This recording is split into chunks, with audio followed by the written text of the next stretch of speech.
안녕하십니까?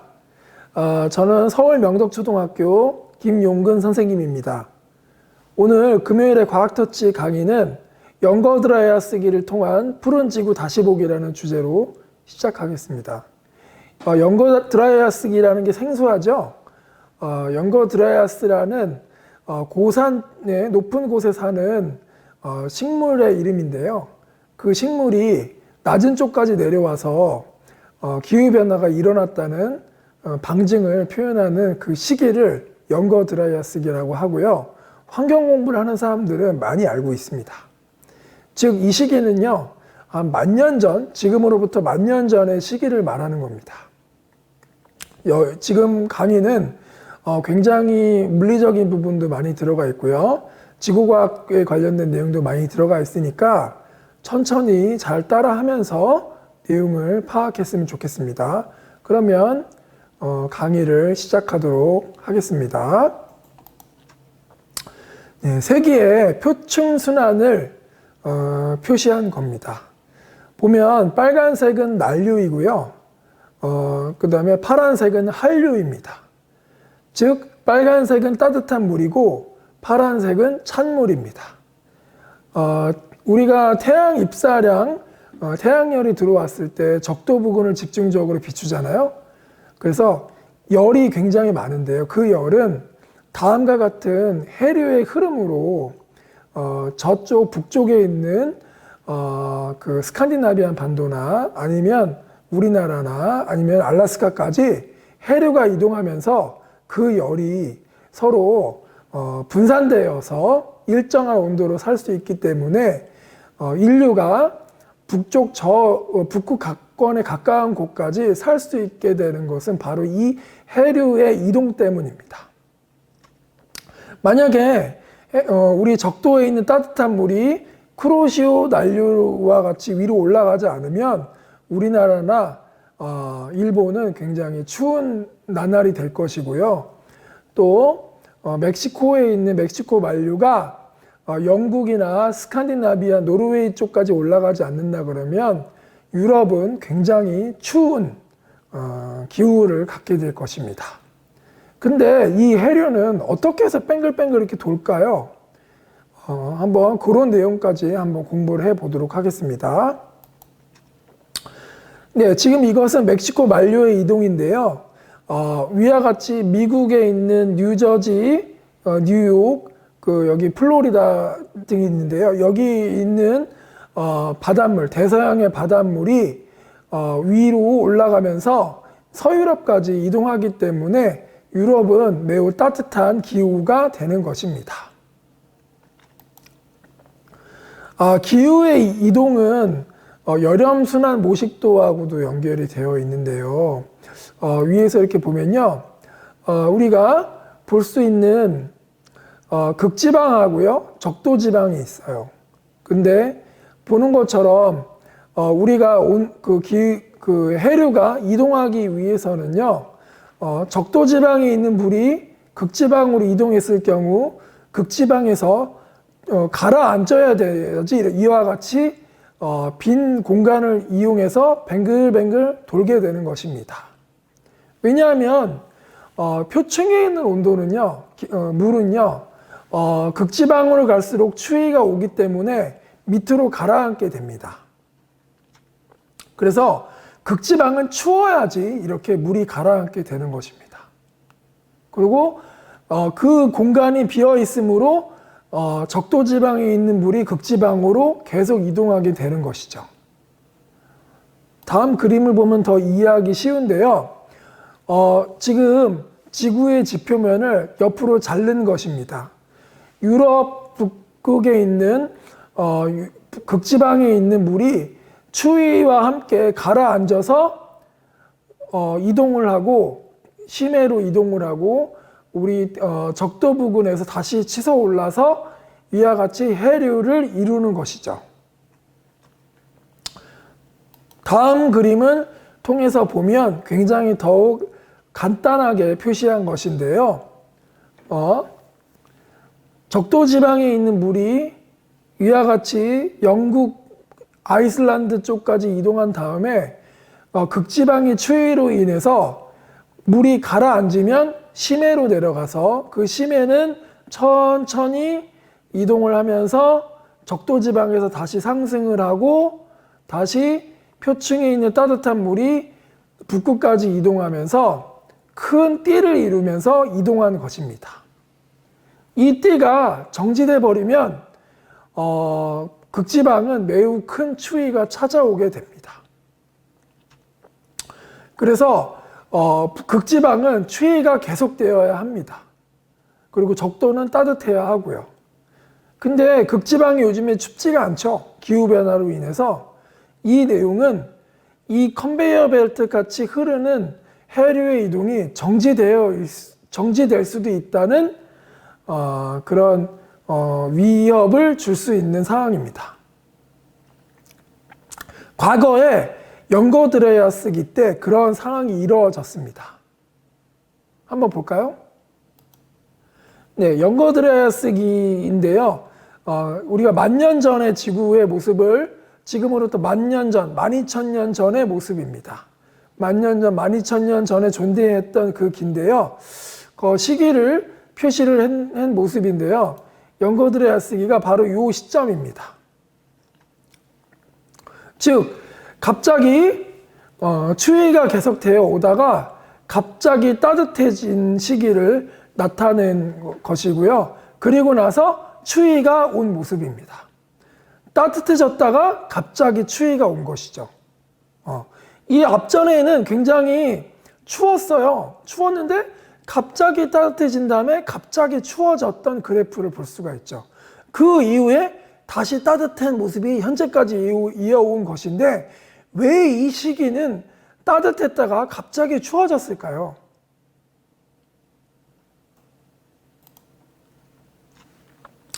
네, 우리가 유럽에 보면 아까 추워졌던 시기가 있었을 때 큰 빙하가 캐나다 북쪽을 덮고 있었어요. 근데 갑자기 따뜻해졌다고 했죠? 그때 이 빙하가 모두 녹았어요. 녹아서 세인트 로렌스 강을 따라서 맹물이 콸콸콸콸 하면서 대서양으로 이동을 하였습니다.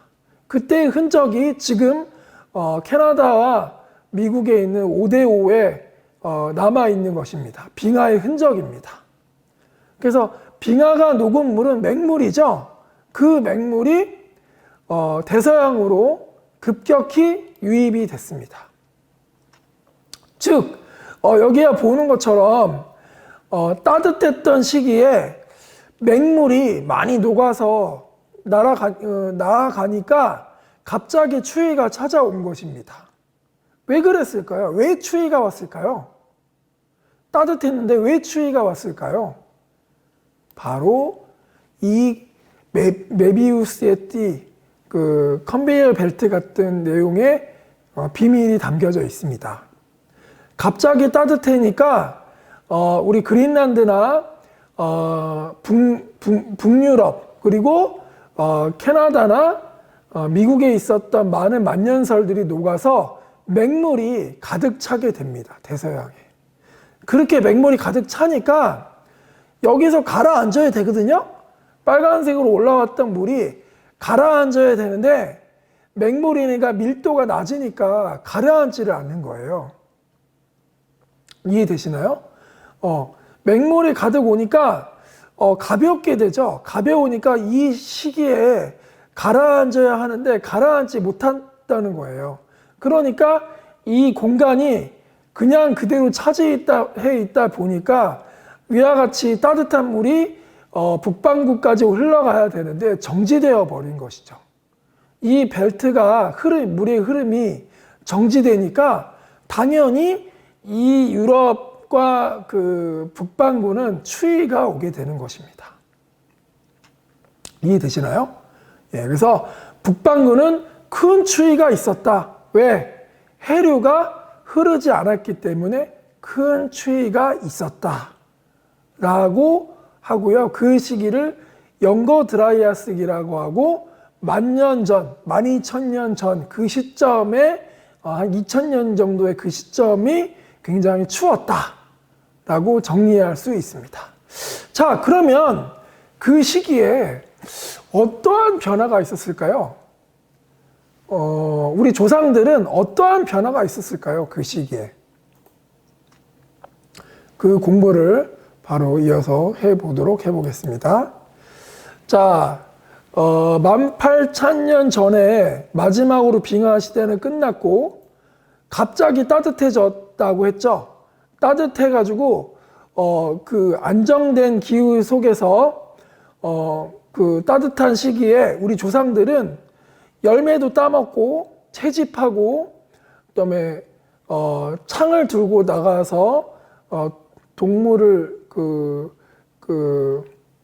잡아가지고 가죽을 벗겨 먹고 막 그런 식으로 채집과 수련 문화가 한참 이루어졌었어요. 그 시기가 바로 여기 이집트, 그리스, 시리아 등에 위치했던 나투피안들이 그렇게 살았습니다. 왜? 따뜻했으니까. 따뜻했기 때문에 굉장히 따뜻했으니까 그렇게 살았어요. 그게 따뜻해가지고 그렇게 살았는데 갑자기 추위가 찾아온 거예요. 왜 추위가 찾아왔죠?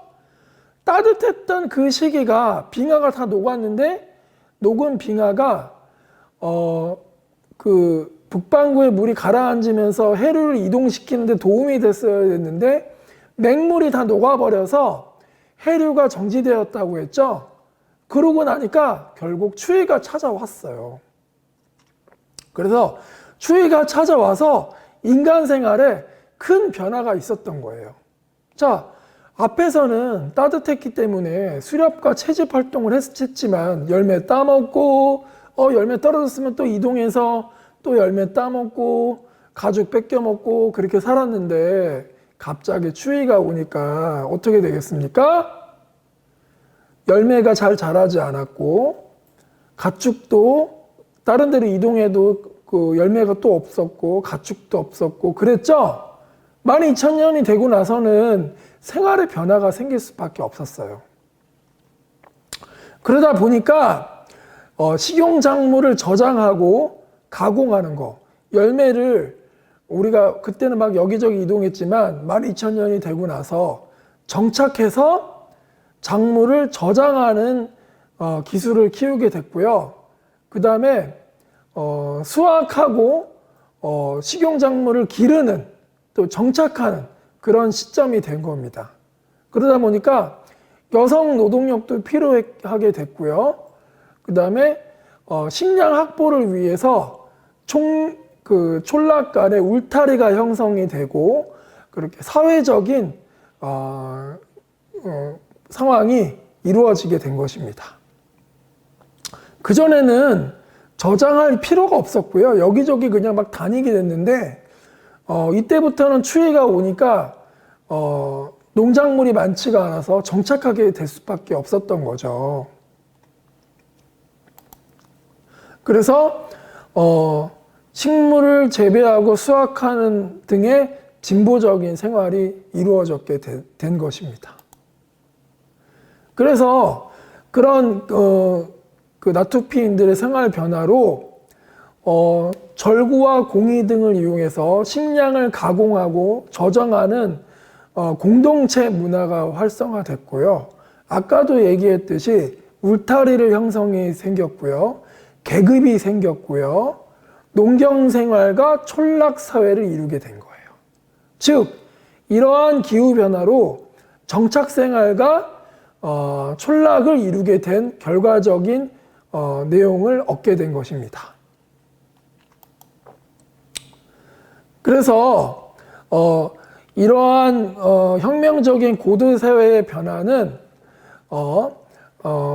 아까 얘기했던 그 북유럽의 에거시 호수 뚝이 무너지면서 컨베이어 벨트, 즉 해류가 순환에 장애를 가져오고 그로 인해서 기후변화가 결국 야기된 것으로 볼 수 있습니다. 즉 기후변화로 인간 생활이 변화된 것으로 볼 수가 있습니다. 자, 그러면 지금은 어떠한 상황이죠?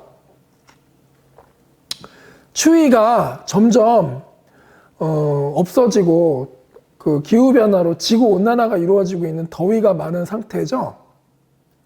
더위가 많은 상태니까 기후변화로 고온 현상이 이루어지는 현상인데요. 그러면 아까 얘기했듯이 북극지방도 극지방, 그 그린란드 밑에 있는 해류 레브라도해라고 하는 지역이고요. 그 다음에 아이슬란드에 있는 덴마크 해협이에요. 이때 물이 과연 이때는 염도가, 그러니까 짠물이 많을까요? 아니면은 맹물, 짜지 않은 물이 많을까요? 지금같이 극지방이 더워지니까 빙하가 녹을 거 아니에요? 그러니까 맹물이 즉 짜지 않은 물이 많아질 것 같아요. 그림을 보면 염분, 농도 변화를 보고 있는 건데요. 옛날에는 이렇게 높았어요. 짰어요. 짰는데 점점 짜지 않게 되는 모습을 볼 수가 있습니다. 즉, 짜지 않게 된다는 거는 해류가 그 맹물이 많이 녹았다는 거고요. 그러면은 물이 가라앉지 않거든요. 해류가 정지할 수 있는 그런 가능성이 높아진다는 겁니다. 그래서 지구가 더워지면 맹물이 녹아서 물이 가라앉지 않는 그런 해류가 정지되는 그런 가능성이 높아지는 거예요. 큰일 났죠. 그래서 지구 온난화, 지구가 더워지면 해류가 정지될 것이고 결국 큰 추위가 우리에게 올 수도 있다는 그런 교훈을 주게 되는 것입니다. 그러니까 더워서 죽는 게 아니라 더워서 죽기도 하고 추위가 찾아와서 추위에 대해서 어려움을 겪을 수 있다는 얘기죠. 그 내용은 우리가 그 다양한 영화나 콘텐츠 미디어에서도 볼 수 있는데요. 설국열차라고 하는 영화가 있어요. 봉준호 감독이 만든 설국열차라는 게 있고요. The Day After Tomorrow, Tomorrow라는 영화가 있어요. 거기에 보면 지구온난화로 인해서 지구가 더위로 고생하는 게 아니라 추위로 고생하는 모습을 볼 수가 있습니다. 한번 꼭 기회 되면 그 영화를 보면 도움이 될 것 같아요. 설국열차 운행도인데요. 추위가 계속 이루어지는 지구의 모습을 볼 수가 있습니다. 다 얼어붙었죠? 그래서 기후변화로 인해서 우리는 더위로 오는 것이 아니라 큰 추위를 오게 된다는 내용을 볼 수가 있습니다. 네, 그래서 이 설국열차는 환경적인 이슈와 사회적인 이슈를 다 함께하는 그런 내용으로 볼 수가 있습니다. 그리고 The Day After Tomorrow라는 영화가 있다고 했죠. 이 영화에서 보는 것처럼 멕시코 만류가 여기서 가라앉아서 흐름이 멕시코 만류 이 위까지 올라가야 되는데 멕시코 만류가 이동을 안 하니까 추위가 찾아와서 지금 뉴욕이 굉장히 추운 모습을 볼 수가 있죠. 그림에. 그래서 지구온난화가 가속되면 유럽을 포함한 북반구는 난류, 따뜻한 물의 정지로 인해 급격히 추위가 올 거라는 내용을 볼 수가 있습니다. 네, 우리가 지구가 더워지는 것은 여러분이 잘 알듯이 이산화탄소를 많이 배출해서 그러한 결과가 있습니다. 이산화탄소는요, 어떤지 물건을 태우면은 화석연료를 하여튼 무엇이든지 태우면은 발생하는 게 바로 이산화탄소예요. 화석연료가 기본이 되겠죠? 석유, 석탄, 천연가스를 태우면 발생하는 게 이산화탄소거든요. 그 이산화탄소는 우리가 뭐 자동차를 운행을 하거나 물건을 만들거나 공장을 돌릴 때 다 그런 이산화탄소가 배출이 되잖아요. 그래서 그러한 내용처럼 여러분들이 물건을 만들 때 줄이는 그 노력이 필요합니다. 그런 에너지 전략이 수반되어야 합니다. 그런 게 수반되기 위해서는 여러분들 일회용품을 적게 사용하고 그다음에 있는 물건을 재활용하거나 재사용하는 게 필요합니다. 여기서 재활용은 여러분들 그 내용을 좀 한 번 더 안내를 해줄 건데요. 유럽에서 찍은 그림인데 이 병에서 라인기를 따라갔던 하얗게 있는 걸 백태라고 하는데요. 그 백태가 바로 이제 그 빈 병을, 유리병을 다시 사용한 리유스한 증거예요. 우리나라도 소주병이나 맥주병, 사이다병을 보면 이런 백태가 있습니다. 한번 시간이 될 때 한번 찾아보기 바랍니다. 그래서 이와 같이 빈 병을 물로 세척해서 리유스, 재사용하면 에너지를 절약할 수 있는 증거가 될 수 있어요. 그래서 삼다수병 같은 그 플라스틱 병은 열을 가해서 다시 사용해야 되는 일회용이거든요. 그거는 재활용이라 그러고 열과 압력을 가하기 때문에 그건 재활용이고요. 이거는 재사용이라고 할 수 있습니다. 그래서 우리나라도 몇 가지가 있지만 이와 같이 유럽에서도 빈 병을 다시 그 사용하는 만큼 돌려주는 그 자원순환 제도가 있습니다. 그래서 여러분들도 빈 병을 하면은 100원인가 뭐 하여튼 그 금액이 있어요. 그 금액을 다시 돌려받을 수 있는 제도가 우리나라에도 형성되어 있습니다. 네. 네, 이와 같이 여러분들과 함께 연거 드라이어 쓰기와 환경 공부를 함께 해 보았습니다. 네, 이상으로 공부한 내용을 모두 마치도록 하겠습니다. 감사합니다.